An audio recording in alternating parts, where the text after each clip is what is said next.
ओम नमो भगवते वासुदेवाय। ओम नमो भगवते वासुदेवाय। ओम नमो भगवते वासुदेवाय। नारायणं नमस्कृत्य नरं चैव नरोत्तमं देवीं सरस्वतीं व्यासं ततो जयमुदीरयेत्। नष्टप्रायेषु भद्रेषु नित्यं भागवत सेवया भगवती उत्तमश्लोके भक्ति भक्तिर्भवती नैष्ठिकी। कृष्णाय वासुदेवाय देवकी नंदनाय च नन्दगोपकुमाराय गोविन्दाय नमो नमः। ॐ अज्ञानतिमिरान्धस्य ज्ञानाञ्जनशलाकया चक्षुरुन्मिलितं येन तस्मै श्रीगुरुवे नमः। श्रीचैतन्यमनोभीष्टं स्थापितं येन भूतले स्वयं रूपः कदा मह्यं ददाति स्वपदान्तिकं। वन्देऽहं श्रीगुरु श्रीयुतापदकमलं श्रीगुरुं वैष्णवांश श्रीरूपं सागजातं सहना रघुनाथान्वितं तं सजीवं साद्वैतं सावधूतं परिजनसहितं कृष्णचैतन्यदेवं श्रीराधा कृष्णपादान् सरणललिता श्रीविशाखान्वितं च। हे कृष्ण करुणा सिन्धु दीनबन्धु जगत्पते गोपेश गोपिका कांत राधा कांत नमस्तुते। तप्त कांचन गौरांगी राधे वृंदावनेश्वरी वृषभानुसुते देवी प्रणमामि हरिप्रिये। वाञ्छाकल्पतरुभ्यश्च कृपा सिन्धुभ्य एव च पतितानां पावनेभ्यो वैष्णवेभ्यो नमो नमः। जय श्री कृष्ण चैतन्य प्रभु नित्यानंद श्री अद्वैत गदाधर श्रीवासादि गौर भक्तवृंद। हरे कृष्ण कृष्ण कृष्ण हरे हरे हरे राम राम राम हरे हरे। तो सबका बहुत बहुत स्वागत है। हम लोग हमारे आज भी चर्चा करने वाले 11 स्कंद के जो हम अवंतिका ब्राह्मण का जो गीत है यानी 23वां अध्याय अ, उसके ऊपर। तो उसमें हमने देखा किस तरह अ, भगवान जो है अवंतिकी का के जो भिक्षु ब्राह्मण है उसके बारे में बता रहे उद्धव जी को, ये बताने के लिए कि किस तरह जिस व्यक्ति का लक्ष्य हो भगवान को पाने का, वो किस तरह सब कुछ सहन करता है। और उसमें कहते हैं कि किस तरह उन्हें अलग तरह तरह से प्रताड़ित किया गया और उनको परेशान किया गया, फिर भी जो उन्होंने अपना जो कार्य है उसको छोड़ा नहीं और इसलिए उनको सिद्धि प्राप्त हो गई। तो उस पे हमने देखा कि किस तरह बहुत कंजूस थे, बहुत पैसे थे, लेकिन एक समय के बाद सब लोग रूठ गए, पैसे चले गए और एकदम वो कंगाल हो चुके।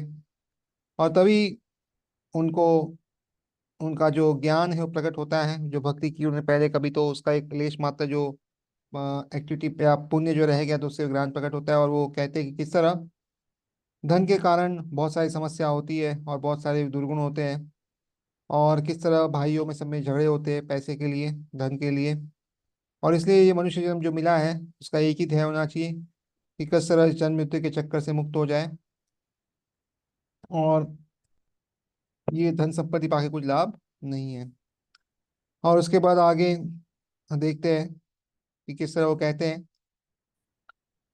कि ये धन वैसे भी किसी काम का नहीं है और इसलिए हमें जो है इस तरह भगवान ने ये दुख दिया है ताकि हम भगवान के करीब जा सके। और इस तरह हम जो है अभी 33वें श्लोक पे हैं, उस पे हम चर्चा करेंगे।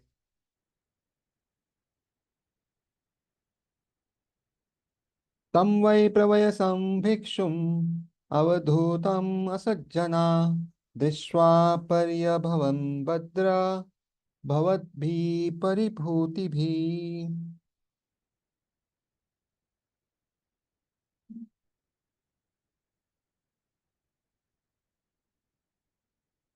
सॉरी, भावी भी परिभूति भी।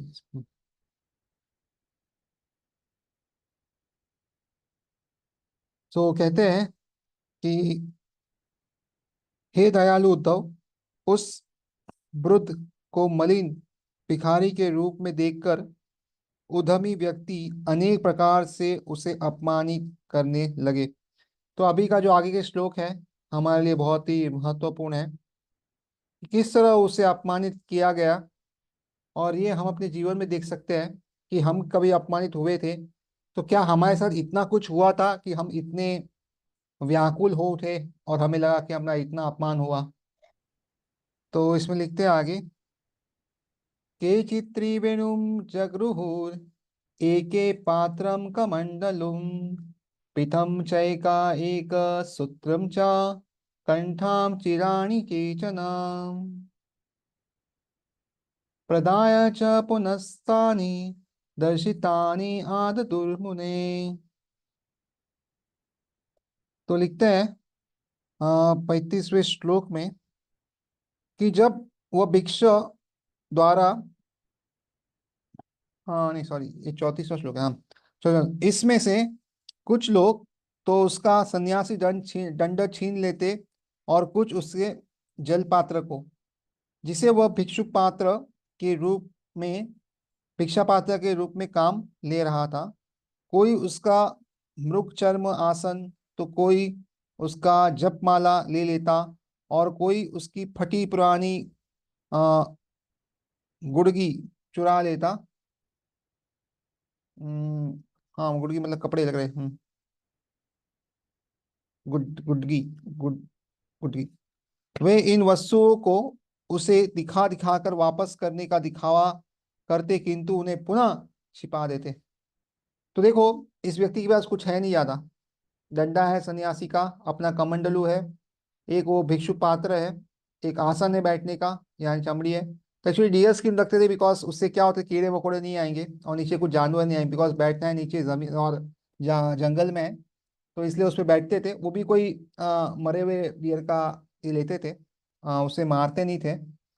और उनके पास उनकी जपमाला थी, और कुछ फटे पुराने कपड़े थे। तो ये लोग क्या करते थे, जो मिलते थे, ये सब चीजें, कोई सन्यासी डंडा है ये है, वो छीन लेते थे उनसे, और फिर दिखावा करते थे, ये लो ले लो लो लो, जैसे हम बच्चों को करते हैं ना कभी कभी, ये लो चॉकलेट, और फिर अभी छुपा देते।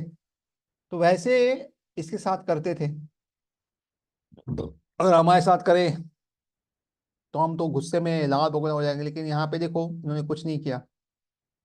तो यहाँ रहना है, अगर भगवत धाम जाना है, तो हमें भी इस तरह का, हमारा भी टेम्परामेंट होना चाहिए, इस तरह हमें भी सहन करने की सिद्धि प्राप्त हो, तो भगवत धाम जाना बहुत आसान। भगवत धाम जाना एक्चुअली इतना मुश्किल नहीं है।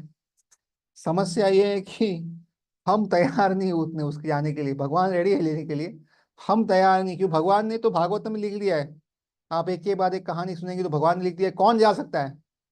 तो कहते हैं ध्रुव महाराज जा सकते हैं, प्रहलाद महाराज जा सकते हैं, क्योंकि सब लोग सहन कर रहे हैं। लेकिन हम बोलते हैं कि नहीं मुझे सहन नहीं करना, तो भगवान बोलते हैं ये रहो, टाइम है अभी।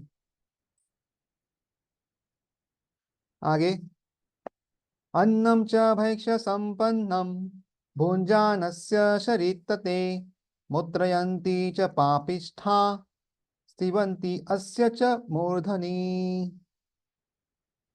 तो अभी कुछ भिक्षा में कुछ खाने को मिल गया है, और अभी जस्ट खाने खाने बैठे।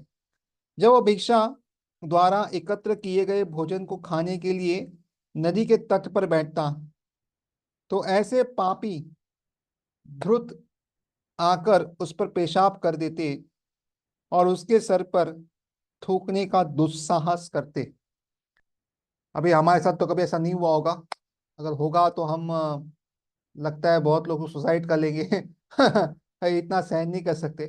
किंतु देखो क्या सीमा है वैष्णव की सहन शक्ति की। एक तो भिक्षा में मिला है, और देखो भगवान ही सब कुछ दे रहे, तो टेस्ट लेने वाले भी भगवान है और देने वाले भी भगवान है, क्योंकि भिक्षा में दिया है तो भगवान की इच्छा से उसको मिला है, ऐसे तो कुछ मिला नहीं है। तो भगवान ने उनको दिया, और फिर जब वो खाना खाने बैठे, जो उनके नसीब में था वो, तो क्या हुआ, कुछ लोग ने उस पे मूत्र का विसर्जन कर दिया, और कुछ उनके सर पे थूक भी दिया। तो बहुत बुरा बर्ताव हुआ, सामान छीन लेना। और हमारे साथ तो इतना बुरा बर्ताव किसने नहीं किया होगा। तो भागवत में हमेशा हम देखते हैं बहुत एक्सट्रीम उदाहरण होते हैं, बहुत ऐसे उदाहरण होते हैं जो थोड़े ज्यादा ही होते हैं। लेकिन सारे उदाहरण सत्य है, ऐसे कुछ गलत काल्पनिक नहीं है। और दूसरा, ये उदाहरण प्रस्तुत इसलिए किए है कि देखो ये व्यक्ति इतना सहन कर सकता है, हमको थोड़ा बहुत तो सहन करना चाहिए ना। तो धीरे धीरे अपनी सहन शक्ति बढ़ाने के लिए ये सब दिया गया है।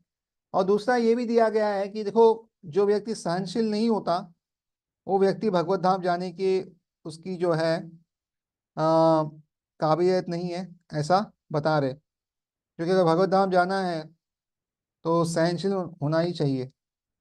अरे भगवत धाम क्या, इस दुनिया में कोई भी कार्य करना हो, कोई भी कार्य, तो सहनशील होना ही पड़ता है। यहाँ तक कि प्राइम मिनिस्टर को भी सहनशील होना पड़ता है, बहुत बार उनका ही अपमान होता है।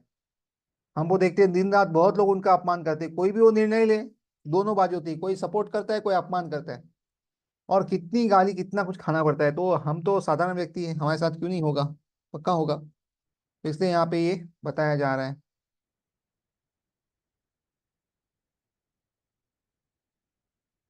यत वाचं वाचयन्ति तारयन्ति न वक्ति चेत् तर्जयन्ति अपारैवाग्भिः स्तेनो अयम् इति वादिना बदनन्ति रज्ज्वातं केचित् बधयतां बद्धयताम् इति। तो यद्यपि उसने मौन व्रत धारण कर रखा था, कि मौन व्रत का अर्थ ये नहीं कि बोलना नहीं, बोलना है मतलब भगवान के बारे में ही बोलना है, बाकी कुछ बोलना नहीं है। ये हम कर सकते हैं ट्राई, कि हम जो भी शब्द बोले दिन में भगवान के या भगवान की सेवा के रिलेटेड हो, ट्राई कर सकते हैं, ताकि हमारी जुबान जो है वो थोड़ी सी काबू में रहे। क्योंकि हम किसके बारे में चर्चा करेंगे तो जुबान जो असत हो जाएगी, और असत जुबान बाद में कुछ भी कर सकती है, झगड़ा करा सब कुछ करा सकती है। और मैंने भी मेरे जीवन में अनुभव किया है कि जब मैं कुछ और वार्तालाप करता हूँ तो अधिकतर झगड़े ही होते हैं। लेकिन भगवान के बारे में बातचीत करने से, भगवान के नाम का उच्चारण करने से झगड़े नहीं होते, एटलीस्ट भक्तों के बीच में। तो इसलिए अच्छी चीज़ है ये कि हम मौन व्रत ले लें, यानी बोले तो भगवान के बारे में, भगवान की सेवा करें, अन्यथा प्रजल्प ना करे। तो यद्यपि उसने मौन व्रत धारण कर रखा था, किंतु वे उससे बोलवाने का प्रयास करते हैं। और यदि वह ना बोलता तो उसे लाठियों से पीटते थे। अन्य लोग उसे यह कहकर प्रताड़ित करते करते थे कि यह आदमी चोर है। अन्य लोग उसे रस्सी से बांध देते और चिल्लाते चिल्लाते, इसे बांध दो, इसे बांध दो। तो जब बोलते नहीं तो मारते भी थे, देखो मार भी खाई उन्होंने। एक तो प्रसाद में अपमान, चीजों में अपमान, और मार भी खाई है इन्होंने इतनी। तो किस हद तक वैष्णव सहन कर सकते हैं। और बाकी लोग उसको कहते थे कि ये चोर है, तो भी वो सहन करते थे।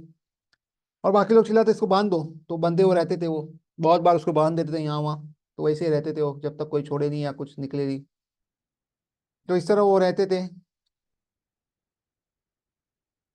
ये सब हमारे लिए कंtemplation की चीजें हैं, कि अगर हमारे साथ क्या हो सकता है, कितना हम सहन कर सकते हैं। क्या हमें कोई बांध देगा, कोई मारेगा तो हम सहन कर सकते कि नहीं, इसकी पराकाष्ठा है ये सब। हाल ही में एक किस्से में, हमारे यहाँ हॉस्पिटल में, हमारे यहाँ मतलब अपने हॉस्पिटल में ही एक व्यक्ति काम कर रहा था। और कुछ तो उन्होंने किसी को मैसेज भेजा, एक माता जी को, और फिर उसने किसी को भेजा, और उन्होंने कुछ दो तीन लोग आए, उस व्यक्ति को इतना मारा इतना मारा कि दूसरे दिन उस व्यक्ति के राम नाम सत्य हो गया। बहुत हाल ही की घटना है। तो ऐसी स्थिति भी हो सकती है। इसलिए तत्व और सिद्धांत में ध्यान रख के हमें इस लक्ष्य तक पहुंचना है, किंतु हमारा जो अभी लक्ष्य है उससे धीरे धीरे ऊपर आना है। और अगर हम पूरी तरह कृष्ण भावनात्मक रहेंगे तो ऐसे भी इन चीज़ों का कुछ फर्क नहीं पड़ता। जिस तरह श्रीला हरिदास ठाकुर को इतना पीटा गया लेकिन उनके शरीर को कुछ एक खरोच तक नहीं आई, इवन प्रहलाद महाराज की खरोच नहीं आई। तो इसलिए यहाँ पे भी हम देखते हैं कि इनको कुछ हुआ नहीं, ये तो अपना आगे बढ़ते रहे।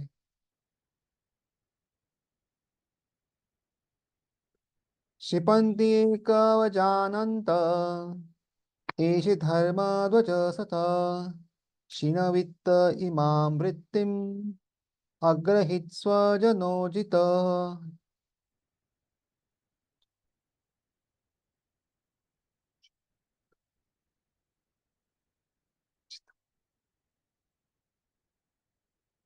तो आगे 37वें श्लोक में कहते हैं, वह यह कहकर उसकी आलोचना और अपमान करते, यह व्यक्ति तो मात्र ढोंगी और ठग है।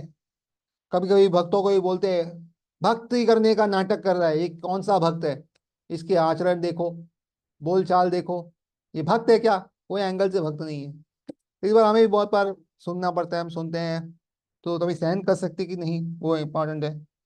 यह व्यक्ति धर्म को इसलिए पेशा बनाए हुए है क्योंकि इसने अपनी सारी संपत्ति गंवा दी है और इसके परिवार वालों ने इसे बाहर निकाल दिया है। एक्चुअली बहुत बार बहुत लोग इस तरह भी कार्य करते हैं और साधु का वेश लेते हैं, क्योंकि घर वालों ने बाहर निकाल दिया है, या ढोंगी बहुत लोग, कुछ नहीं करना है, इससे भी हो सकता है। तो ये सही है वैसे तो, कोई पेशा भी करते हैं, किंतु यहाँ पे ये इस व्यक्ति के साथ, ये जो अवधूत ब्राह्मण के साथ जो हो रहा है, वो सही नहीं, अवंत सॉरी अवधूत नहीं, अवंती ब्राह्मण के साथ जो हो रहा है वो सही नहीं है। तो इसलिए थोड़ी आत्मनिरीक्षण की बात है कि कोई व्यक्ति हमें ढोंगी कहे कि हम भक्ति का नाटक कर रहे हैं, तो क्या हम सहन कर सकते कि नहीं? बहुत बार कहते हैं, अरे आप इतनी भक्ति कर रहे हो तो गुस्सा क्यों आ रहा है? तो क्या हम सहन कर सकते कि गुस्सा क्यों आ रहा है, पूछेंगे तुरंत गुस्सा आ जाता है उसके ऊपर, तो मैं तो मुझे बोला गुस्सा क्यों आता है, अभी दिखाता हूँ, या उसको सहन कर सकते हैं? क्योंकि बाद में वो जो बोलता है वो तुरंत प्रूव हो जाता है। और ये गुस्सा ऐसी चीज ना अधिकतर भक्तों को आती है। हमारे यहाँ पे एक हमारे यहाँ पे या हमारे यहाँ पे एक केस आया था। तो क्या होता था, प्रभु जी जो है माता जी पे गुस्सा करती थी, माता जी बच्चों पे गुस्सा करती थी, और बच्चे बाहर मस्ती तूफान करते थे, और रोज कंप्लेन आती बच्चों की। तो बाद में पता चला कि गड़बड़ यहाँ पे है। तो प्रभु जी ने गुस्सा करना कम किया, माता जी ने गुस्सा कम, तो बच्चों का अपना गुस्सा कम हो गया। तो ट्रांसफर होता है, गुस्सा गुस्से को बढ़ाता है और शांति शांति को बढ़ाता है। तो अगर एक व्यक्ति गुस्से में हो और दूसरा व्यक्ति भी गुस्से में आ जाए, तो बात बहुत बिगड़ जाती है। इससे दूसरे व्यक्ति का शांत होना बहुत जरूरी है। और इतना आसान नहीं है, हमारी भावनाएं होती है। एक्चुअली भावनाएं जो भगवान के लिए अर्पित करनी चाहिए, और बाकी प्रैक्टिकली काम करना चाहिए। हम उल्टा करते हैं, भावनाओं व्यक्तियों के लिए अर्पित करते हैं और भगवान के साथ प्रैक्टिकली व्यवहार करते हैं। ऐसा नहीं करना चाहिए, क्योंकि इससे नुकसान होता है। और एक केस में एक माता जी थी, वो रोज कंप्लेन करती थी कि मेरे पति जो है मुझ पर बहुत गुस्सा करते हैं। तो बाद में पता चला कि पत्नी क्या करती थी, गुस्सा आता तो गुस्सा सब खाने में निकालती थी, जो बर्तन रहते हैं खाने में, तो पाट पाट करके खाना बनाती थी। और ये प्रभु जी खाते थे गुस्से वाला खाना। तो जैसा अन्न वैसा मन। तो ऐसा गुस्सा वाला खाने से क्या होता है, प्रभु जी वापस गुस्से में होते थे, वापस डांटते थे, मारते थे। तो बाद में जब माता जी ने गुस्सा कम किया, अपने आप प्रभु जी का गुस्सा भी कम हो गया, क्योंकि खाने से सब हो रहा था। तो इसलिए गुस्सा सोच समझ के निकालना चाहिए। और जिन व्यक्ति को गुस्सा आता है ना, एक आसान तरीका है, थोड़ी कसरत करे, थोड़ा व्यायाम करे, या कोई ऐसी ऐसा कार्य करे जिससे ताकत जो है खत्म हो जाए। क्योंकि गुस्सा क्या है, उसको निकलने के लिए ताकत चाहिए। तो अगर आप व्यायाम करते हो, रोज व्यायाम या एक्सरसाइज या ऐसा कोई कार्य करते हो जिसमें आपका बल इस्तेमाल हो जाए, तो क्या होगा, अपने आप गुस्सा कम हो जाएगा। कहीं तो निकलना चाहिए उसका प्रयोग, गुस्से का कहीं प्रयोग होना चाहिए। जैसे गुस्से को है ना दबाना मुश्किल है, और गुस्से का कहीं प्रयोग कर सकते हैं। गुस्सा ऐसी चीज है, क्रोध यूज करते हैं। जिस तरह हनुमान जी को देखते हैं हम, क्या क्या उन्होंने गुस्से का प्रयोग करके लंका को जला दिया। तो गुस्से को सेवा में लगा सकते हैं, लगा सही जगह और सही तरीके से करे तो। तो जो भगवान के भक्तों के द्वेषी लोग हैं उसके सामने गुस्सा कर सकते हैं, लेकिन उतना ही करे इतना जरूरत हो। ज्यादा गुस्सा करेंगे सामने से मार भी पड़ेगी, फिर वो झेलना पड़ेगा। जैसे कभी कभी ट्रेन में देखते हैं ना, एक व्यक्ति कुछ बोल देता है, दूसरा चालू हो जाता है मारना।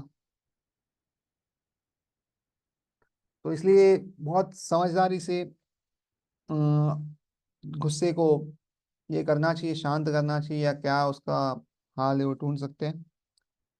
लेकिन बहुत जरूरी है ये समझना कि कोई ना कोई मिलेगा हमें जो ऐसा कुछ बोलेगा ही, और तभी हम गुस्सा होंगे कि नहीं। उससे पता लगा हम भक्ति में कितने आगे बढ़े हैं। आगे 38 39। अहो एष महासारो धृतिमान गिरिराज इव मौनेन साधयति अर्थम बकवत दृढ़ निश्चय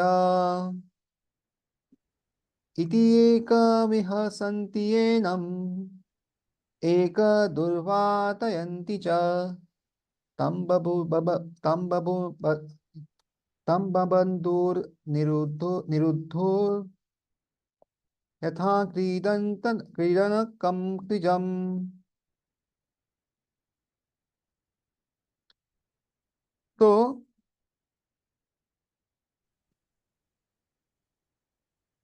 आगे कहते हैं कि कुछ लोग यह कहकर उसका मजाक उड़ाते, जरा देखो, न इस अत्यंत शक्तिशाली, इस अत्यंत ना जरा देखो इस अत्यंत शक्तिशाली ऋषि को। यह हिमालय पर्वत की तरह धैर्यवान है। यह अपने मौन व्रत से महान संकल्प करके अपना लक्ष्य पाने के लिए एक बगुले की भांति बना हुआ है। अन्य लोग उसके ऊपर अपमान वायु अपान वायु अपान वायु छोड़ दे, और कुछ लोग इस द्विज ब्राह्मण को जंजीरों से बांधकर पालतू पशु की तरह बंदी बनाकर रखते। तो कुछ कुछ लोग बोलते थे कि ये किस तरह हिमालय की तरह खड़े हैं, इस ऋषि को देखो, और किस तरह एक जो हम देखे ना, बगुला जो होता है उसके भांति धैर्यवान है। और कुछ लोग हवा छोड़ते थे, ये तो बताने की जरूरत नहीं है। और कुछ लोग उसको बांधते थे जंजीरों से, जिस तरह एक जानवर को रखते हैं। तो क्रीडनकम, एक्चुअली बांध के रखना बहुत मुश्किल है एक्चुअली, और बांध के रहना बहुत मुश्किल है। हाल ही में एक भक्त ने कुछ भेजा था, उसमें बताया था किस तरह भैंस और गाय को बांध के रखते हैं जीवन भर एक ही जगह पे। अगर हम 6 7 घंटा बंधे रहे तो परेशान हो जाएंगे, लेकिन उनको जीवन भर उधर ही बनता है, उधर ही खाना है, उधर ही जो भी करना है, उधर ही सब कुछ करना है, उधर ही जीना है मरना है जो भी है। और उसके बाद जैसे दूध देना बंद करते हैं उनको आ, मरने के लिए छोड़ देते। तो इस तरह यहाँ पे भी हम देखते हैं कि बहुत लोग उसको जैन से बांधते थे, कुछ करते थे,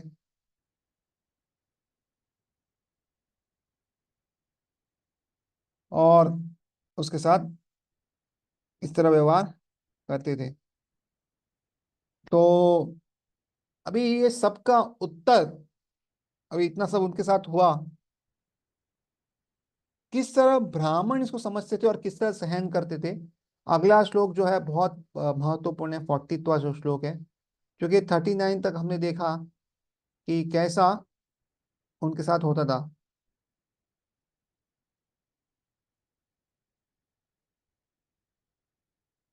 तो ये श्लोक देखते हैं। एवं स भौतिकं दुःखं दैविकं देहिकं च यत् भोक्तव्यमात्मनोदिष्टं प्राप्तं प्राप्तं अबुध्यते।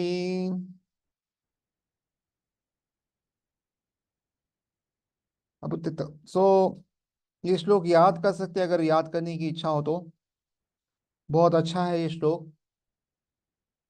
तो 3 तरह के कष्ट होते हैं, भौतिक कष्ट, एवं सब फिर दैविक यानी जो आपदाएं होती हो, और देहिकम यानी खुद का शरीर। तो दूसरे लोग दुख देते हैं, भौतिक पूरी सृष्टि दुख दे रही है, और खुद का शरीर दुख देते हैं। तो भोक्तव्यम, भोगना है उसको। क्यों भोगना है? आत्मनदिष्टम, आत्मना यानी खुद की, दिष्टम यानी जो डेस्टिनी है, जो कह सकते आ, कर्म है, विधाता ने द्वारा उसके दे।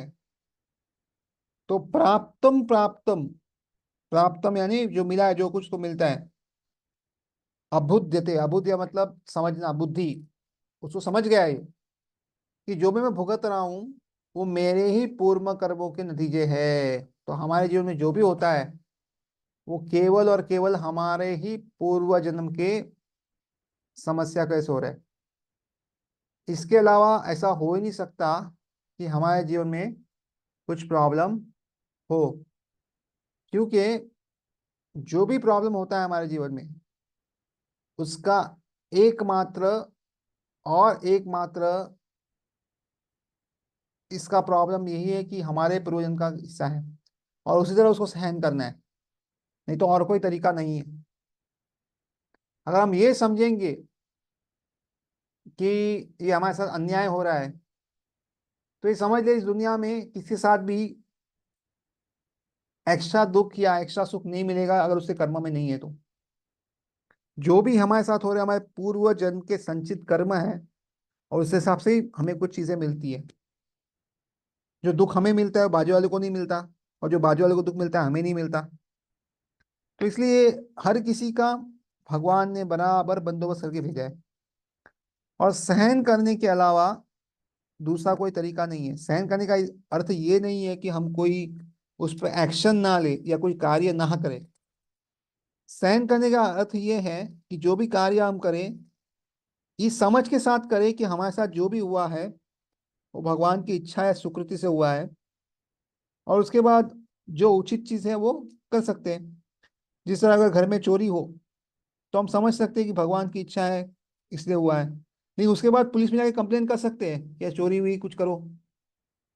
तो दैट इज एक्शन, मतलब रिएक्शन के तौर पे नहीं करेंगे, बट एक साधारण एक्शन के तौर पे हम कार्य करेंगे। ये हम हमेशा कर सकते हैं। और दूसरा ये खुद के लिए है, अगर दूसरों के प्रति हो तो अवश्य हम बोलेंगे, कुछ करेंगे। ये हमें करना चाहिए अगर हमारे हाथ में हो कुछ चीज़ तो। नहीं है तो कुछ नहीं कर सकते, लेकिन अगर हो तो कुछ करना चाहिए। तो इसलिए एवं स भौतिकम दुखम दैविकम दैहिकम च यत् भोक्तव्यम आत्मनोदिष्टम प्राप्तम प्राप्तम अबुध्यते। तो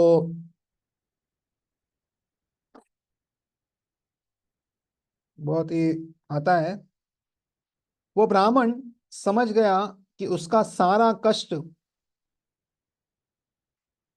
अन्य जीवों से, प्रकृति की उच्च शक्तियों से तथा अपने शरीर से जन्य दुर्निवार है, क्योंकि वो विधाता द्वारा निश्चित हुआ है। किसके द्वारा निश्चित हुआ है?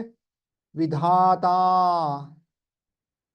किसी के जीवन में भी ऐसे ही कुछ नहीं होता, भगवान की इच्छा और स्वीकृति से ही होता है। कोई भी बीमारी किसी के जीवन में ऐसे ही नहीं आते। हम बोल सकते हैं शनि ये थे, वैसे थे, जो भी थे, बट शनि मंदिर के भी पिताजी जो है शनि देव के या राहु केतु के भी भगवान कृष्ण है। तो भगवान कृष्ण की स्वीकृति है, इसलिए शनिदेव कार्य कर पा रहे हैं हमारे पे, या कुछ हो पा रहा है। तो इसलिए ये समझना बहुत जरूरी है कि जब सुख आता है तो हम भगवान को बोलते नहीं है, अरे मैं तो कुछ किया नहीं था, आपने सुख क्यों दिया। जब बोनस मिलता है तो बोलते नहीं है, अरे अरे बोनस क्यों दे रहे हो बॉस, मैं तो 12 महीने ही काम किया, 13 महीने का एक्स्ट्रा पगार क्यों दे रहे हो, मत दो ये बोनस। कोई बोलता नहीं है, तभी चुपचाप लेता है और बटाबट बोलता है, अरे मैंने इतना किया, वो किया, सब जा बोलते हैं। कुछ भी अच्छा हो जीवन में, जैसे इतने साल तक अच्छी सेहत थी, तो कभी बोला नहीं कि अरे इतनी अच्छी सेहत क्यों दी मुझे। लेकिन जैसे ही कुछ बुरा होता है, कोई बुरा, तुरंत भगवान को जाके बोलते हैं, अरे मैंने क्या गलत किया था, ठीक करो। तो पहले स्कंद में 17वें अध्याय में 22 श्लोक में हम पढ़ते हैं, और हमने बार बार ये पढ़ा भी है बहुत बार, वहां पे बैल और गाय के बारे में आता है, किस तरह वो कली जो है उसे मारते हैं। और उस समय जो है परीक्षित महाराज पूछते हैं, और तभी जो है शूद्र के रूप में जो आए हैं कली, और सामने बैल जो है धर्म के रूप में आए हैं। वो बताते हैं कि हमें पता नहीं किसने हमें मारा, आप देख लो। और पहले 17वें पहले स्कंद में 17वें अध्याय 22 श्लोक में बताते हैं, तात्पर्य में कि भगवान प्रभुपाद बताते हैं उसमें भी कि किस तरह जब सुख आता है तो कोई पूछता नहीं है, लेकिन दुख आए सब लोग पूछते हैं कि मेरे जीवन में दुख क्यों आया। तो दुख भी है भगवान की स्वीकृति से आया है, जिस तरह सुख आया वैसे दुख आया है। उसको भी हमें वैसे ही चरणामृति से स्वीकार करना चाहिए, जैसे हम बाकी चीजों को स्वीकार करते हैं, तभी जीवन में हम प्रगति कर सकते हैं। और तो यहाँ पे भी बहुत जरूरी है ये समझना कि हमें अपनी चेतनाओं को बदलना। Adjust one consciousness not situation. हमें अपनी आंतरिक चेतना को बदलना है, बाहरी परिस्थितियों को बदलना नहीं है। बाहरी परिस्थिति कभी बदलने वाली नहीं है। अगर बाहर बारिश आ रहा हो, हम बारिश को नहीं रोक सकते, लेकिन छतरी लेके जा सकते ताकि हम ना भीगे। इतना ही हमारे बस की बात है और इतना ही हम कर सकते हैं। इसलिए अधिकतर सिचुएशन में अगर हम क्रांतिकारी बनते हैं तो कार्य नहीं करता।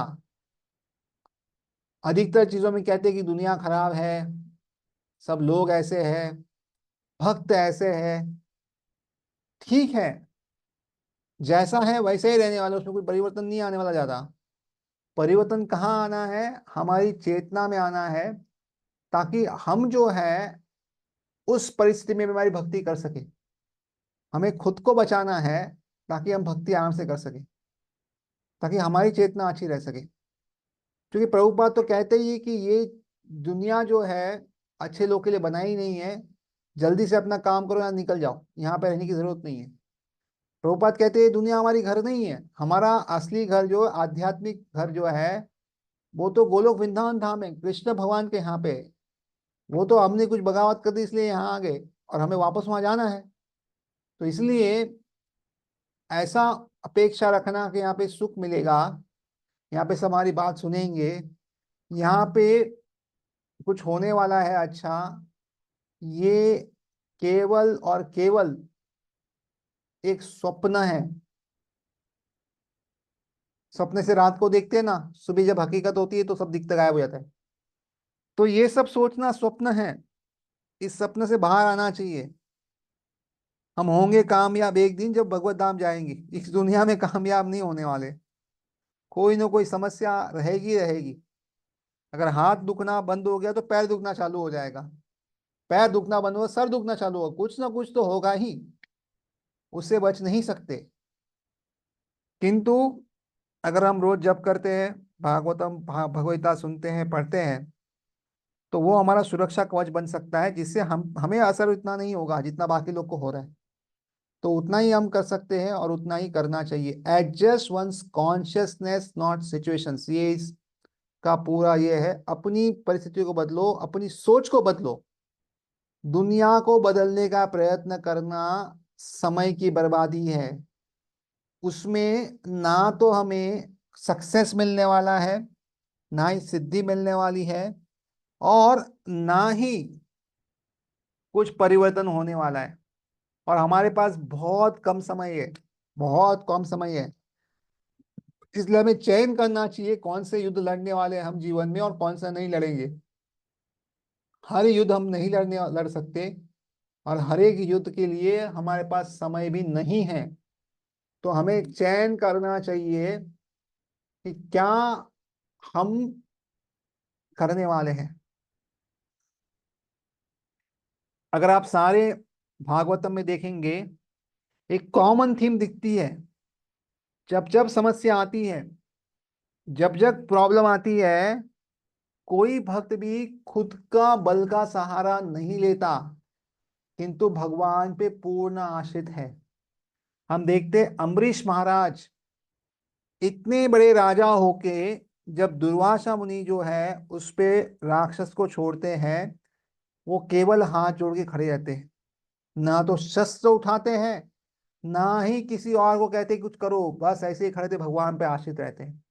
ऐसा नहीं है कि कुछ कर नहीं सकते थे वो, ऐसा नहीं है कि कुछ उनके हाथ में नहीं था। यहाँ तक कि परीक्षित महाराज को भी जब शाप मिलता है, ऐसा नहीं है कि वो सांप सहन करना उनको जरूरत थी, वो अगर चाहते उस सांप को रिवर्स कर सकते थे, उनकी इतनी शक्ति थी। उस समय बहुत सारे ऋषि मुनि थे जो उस सांप को विफल कर सकते थे, किंतु परीक्षित महाराज ने उसको स्वीकार किया कि ये भगवान की इच्छा है।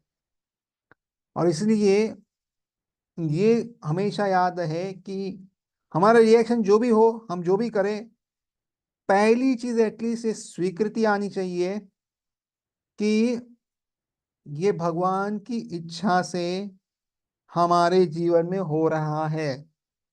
और इसलिए क्योंकि ये भगवान की इच्छा से हो रहा है, हमें इसे स्वीकार करना ही है। अभी स्वीकार कैसे भी करो, चाहे मुंह टेढ़ा करके स्वीकार करो, या खुश होकर स्वीकार करो, या गुस्से में स्वीकार करो, जैसे भी करो, स्वीकार तो करना ही है। तो क्यों ना हम इसे प्रेम से और खुश के स्वीकार करें। हाँ हाँ हाँ हाँ, आज मार पड़ी मुझे, हाँ हाँ हाँ हाँ, ऐसे हंस हंस के मार खाए, और मार खा के हंसते रहे। गुस्से में तो वैसे सामने वाले को नुकसान होने वाला नहीं है, गुस्से में खुद का ही नुकसान होता है। ऐसे डॉक्टर भी कहते हैं कि गुस्सा करने से सबसे पहले व्यक्ति है उसका ब्लड प्रेशर बढ़ता है, उसका नुकसान होता है। तो क्या लाभ है गुस्सा करके? अरे कुछ ऐसा कार्य कि सामने वाले को गुस्सा आए, उसको करो। आप क्यों टेंशन ले रहे हो इतना? शांत रहो, खुश रहो। जिस तरह उदाहरण देते हैं कि अगर कोई जला हुआ कोयला दूसरे पे डालता है, फेंकने की कोशिश करता हो, सबसे पहले जब कोयला उड़े तो खुद का हाथ जलता है, दूसरे का कुछ होगा पता है वो तो हट जाएगा। तो इसलिए ध्यान रहे कि अपनी चेतना को बदले, परिस्थिति को बदलने की प्रयत्न ना करे। इवन स्वयं भगवान ने ऐसा नहीं किया था, और इसलिए यदुकुल पूरा भगवत धाम या अपने स्वर्ग जहाँ भी जाना था वहां से आया था, वो चले गया। तो इसलिए ध्यान रहे। उस ब्राह्मण को अनेक निर्दय व्यक्ति सताते, और उसका खुद का शरीर उसे ज्वर, भूख, प्यास, थकान इत्यादि से पीड़ित करता। तो ब्राह्मण के जीवन में ऐसा नहीं था कि दुख नहीं था, उनके जीवन में ऐसा नहीं था कष्ट नहीं था, लेकिन उन्होंने कष्ट सहने का पराक्रम किया, दिखाया, और इसलिए सफल हुए। प्रकृति ने उच्चतर शक्तियों वे हैं जो अत्यधिक गर्मी, सर्दी, हवा तथा वर्षा उत्पन्न करती है। तो अभी हम देखते हैं किस तरह वर्षा अभी तक खत्म नहीं हुई, अक्टूबर खत्म हो चुका है, वर्षा अभी भी आज भी आ रही है। अत्यधिक गर्मी सर्दी काफी होती है। तो ब्राह्मण की समझ में आ चुका था कि उसका कष्ट भौतिक शरीर से अपनी झूठी पहचान बनाने का के कारण है। तो समझ में आया ये हम क्यों दुख भुगतते हैं? क्योंकि अभी तक हमने सुना है हम शरीर नहीं आत्मा है, हमने समझा नहीं है, और जीवन में तो उतारा बिल्कुल नहीं है। अगर जीवन में हम उतारते कि हम शरीर नहीं आत्मा है, तो आत्मा तो किसी ने देखा नहीं है, और शरीर पे तो आप कुछ भी करो वैसे भी मृत है, क्या फर्क पड़ता है? तो ये समझ में आ जाता, लेकिन अभी तक हम उस स्तर पे नहीं पहुंचे। तो इसलिए हम जो है ये स्वीकार नहीं कर पा रहे। तो जब तक हम अपनी शरीर से अपनी पहचान बना के रखेंगे, उस स्तर तक हमें हमेशा सहन करते ही रहना पड़ेगा, ये याद रहे। और इसलिए अपनी झूठी पहचान को सबसे पहले खत्म करना होगा। इसलिए हम देखते हैं भगवता के सबसे पहला ज्ञान जो कृष्ण भगवान अर्जुन को देते हैं, वो ये कहते हैं कि हम शरीर नहीं आत्मा है।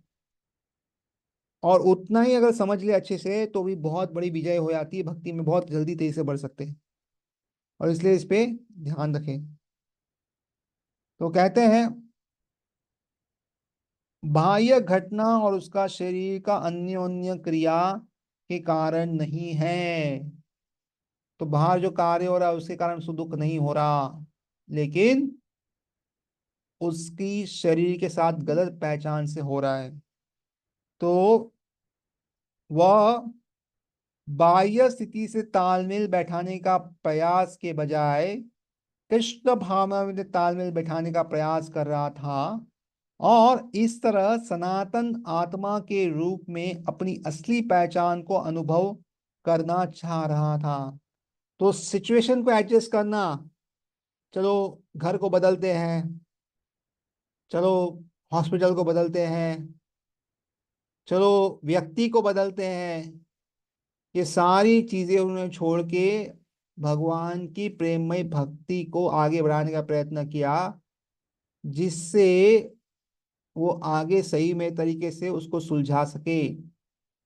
अगर मामा तकलीफ नहीं देंगे तो चाचा देंगे, चाचा है तो नाना देंगे, अगर आप कहीं भी जाओ उधर तो कोई ना कोई तो मिलेगा ही देने वाला तकलीफ। इससे अच्छा भक्ति करो और तकलीफों से बाहर आ जाओ। हर किसी के जीवन में कोई ना कोई व्यक्ति होता ही है जो दुख देगा, चाहे कहीं भी कितना भी घूम लो। तो इसलिए उसका ध्यान रखे और इस तरह अपनी आंतरिक चेतना को बदले। 41 श्लोक। परिभूत इमां गाथाम आग अगायत नराधमे पातयद्भि स्वधर्मस्थो रीतिम आस्थाय सात्विकीम।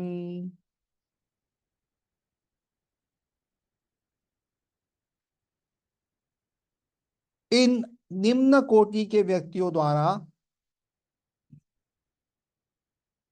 जो उसे पतित करने का प्रयास कर रहे थे, अपमानित होने पर भी वह अपने आध्यात्मिक कर्म में अडिग बना रहा। सत्व गुण में अपना संकल्प स्थिर करने करके वह निम्नलिखित गीत गाने लगा।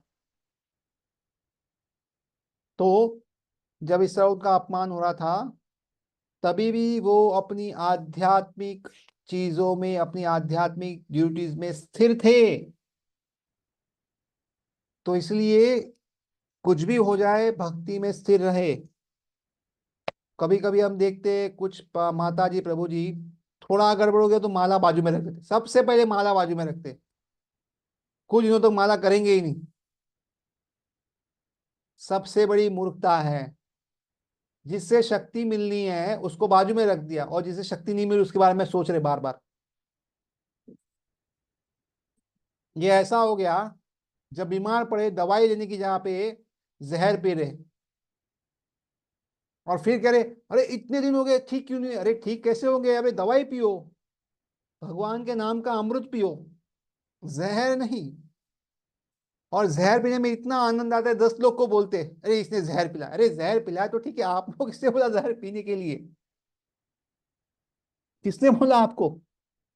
माला साइड में रख दी और उस व्यक्ति के बारे में सोच रहे उसने ऐसा क्यों बोला, अरे क्या बोला बोला उसने। आपको क्या करना है भैया? आपके जीवन में ऐसी कौन सी आपत्ति आ गई उसने कुछ बोला तो? हमने देखा है यहाँ पे तो इसको खाने पीने को नहीं मिल रहा है, खाने को मिल रहा है तो उस पर गलत गड़बड़ कर रहे हैं। हमारा खाना तो किसी ने रोका नहीं ना आज तक कि खाने को नहीं दिया। कोई भी प्रोग्राम में अगर झगड़ा भी हो, प्रसाद तो बाद में मिलता ही है ना लास्ट में। दवा के मस्त खाओ और सो जाओ। ये टेक्निक हमेशा याद रखे, जब ज्यादा गुस्से में हो अच्छा दवा के प्रसाद खाओ और सो जाओ, सुबह उठते ही आधा गुस्सा गायब हो जाए, पता याद ही नहीं रहेगा क्या हुआ था। सिंपल टेक्निक है। या थोड़ा अनुलोम विलोम कर सकते हैं, ताकि थोड़ा ब्रीदिंग से भी माइंड थोड़ा शांत होता है। और वो भी, और गुस्सा है तो कुछ हैवी काम कर लो, थकने से भी गुस्सा शांत होगा। किंतु उस गुस्से को दूसरे व्यक्ति पर प्रकट ना करे, उससे भक्ति का नाश होता है।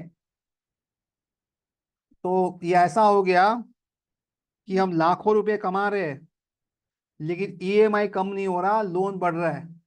क्यों? क्योंकि वो नए कर्जे में जा रहा है। तो नया हमने जो अपराध किया उसमें वो अभी की भक्ति जा रही, तो पुराना तो ऐसे ही पड़ा रहा।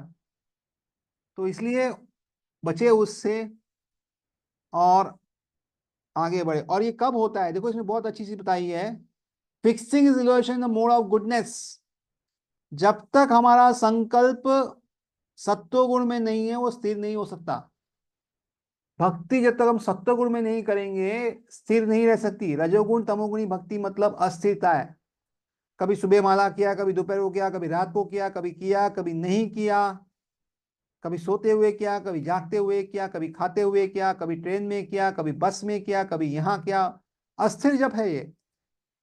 स्थिरता मतलब एक समय में, रोज, एक जगह पे, और अच्छी क्वालिटी का जप करें। यानी अगर सत्वगुण में आना है तो सत्वगुण में खाना पड़ेगा। जो भगवद गीता में बताते हैं सत्वगुण और रजोगुण तमोगुण में कितना चैप्टर्स है। सत्वगुण में खाना, सत्वगुण में सोना, सत्वगुण में संकल्प करना, और सत्वगुण में सारे कार्य करने से हम सत्वगुण में आते हैं। सत्वगुण में विचार करना, और सत्वगुण में फिर हमारे संकल्प सिद्ध होते हैं, और सत्वगुण से ही भक्ति शुरुआत होती है। रजोगुणी तमोगुणी भक्ति कार्य नहीं करती, उसका लाभ नहीं है। केवल और केवल सत्वगुणी भक्ति से ही हम आगे बढ़ सकते हैं। हाँ, भक्ति स्टार्ट कहीं भी कर सकते हैं, रजोगुण तमोगुण में भी। लेकिन भक्ति को अगर आगे बढ़ाना हो तो केवल और केवल सत्वगुण ही काम आता है, और सत्वगुण में ही भक्ति आगे बढ़ सकती है। इसलिए भगवद गीता में इतने सारे अध्यायों में रजोगुण तमोगुण सत्वगुण में इतनी गहराई से चर्चा हुई है। वो ऐसे ही नहीं की है, वो इसलिए की है ताकि हम खाने पीने में ज्यादा तीखा मीठा खट्टा तमताया हुआ बहुत बासी ना लिए, तंदुरुस्त जो खाना है वो खाएं, जल्दी सो जाए ताकि सत्वगुण में उठे सुबह। उसी तरह हमारा बोलने का ढंग, हमारा वार्तालाप सब सत्वगुण में हो, इसका ध्यान रख तो हमारा निश्चय सत्वगुण में रहेगा और हम जल्दी स्थिर होकर वापस भगवत धाम लौट जाएंगे। नाम जप में भी अगर रजोगुण तमोगुणी भक्ति है तो क्या हो रहा है, नाम अपराध हो रहा है। सत्वगुण के बाद नाम नाम जो है वो नामाभास या फिर शुद्ध नाम बाद में आएगा, वो सत्वगुण ही है वो भक्ति। तो इसलिए इस पे ध्यान दे, विशेष सत्वगुण में भक्ति करें, उसी में आगे बढ़ सकते हैं। तो सत्वगुणी में आ, संकल्प क्या होता है बताया। श्रीमद् भगवत गीता में सतोगुणी सात्विक संकल्प का वर्णन हुआ है 18.33। धृतया धार्यते मन प्राणेन्द्रिय क्रिया योगेन अव्यभिचारिण्या तिथि स पार्थ सात्विकी।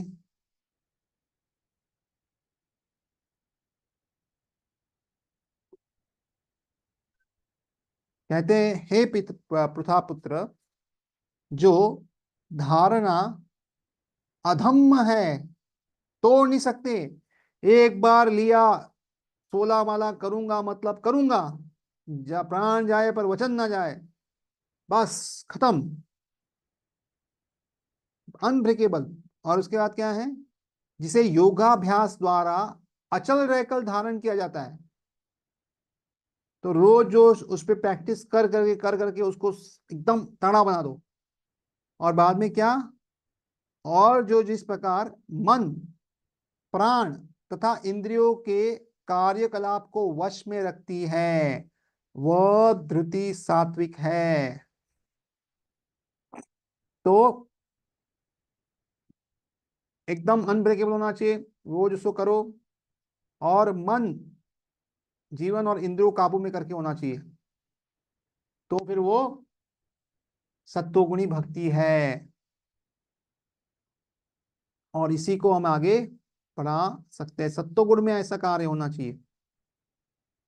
नास्तिक जन जो भगवत भक्तों से द्वेष रखते रखते हैं वे नराधम अर्थात मनुष्यों में सबसे निम्न कहलाते हैं, और वे निश्चित रूप से नरकगामी होते हैं।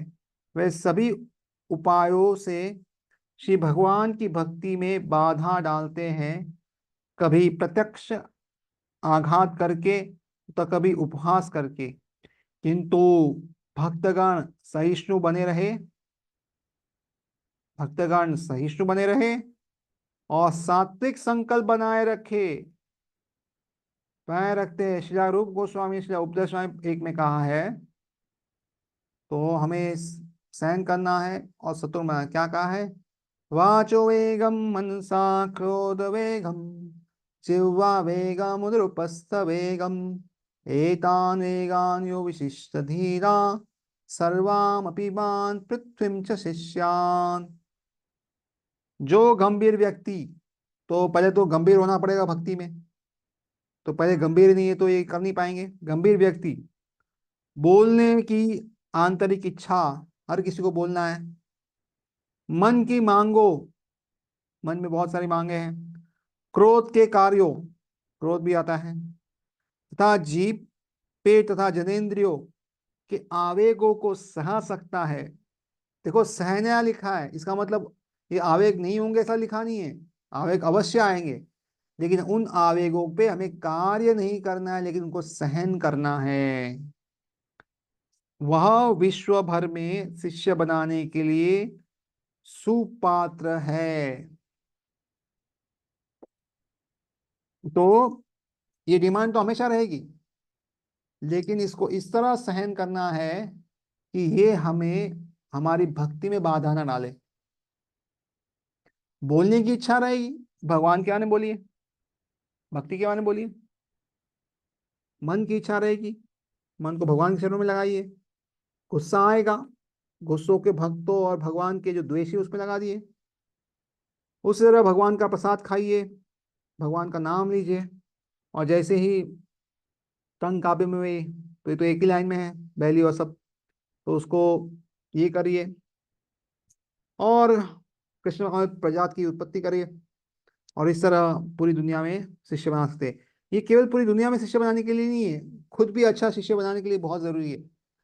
इसलिए जब तक हम इन चीजों को काबू में नहीं करते, हम भक्ति में आगे नहीं बढ़ सकते। सबसे पहले जीवा को काबू में करना है, भगवान का प्रसाद ही खाना है जहां तक हो सके।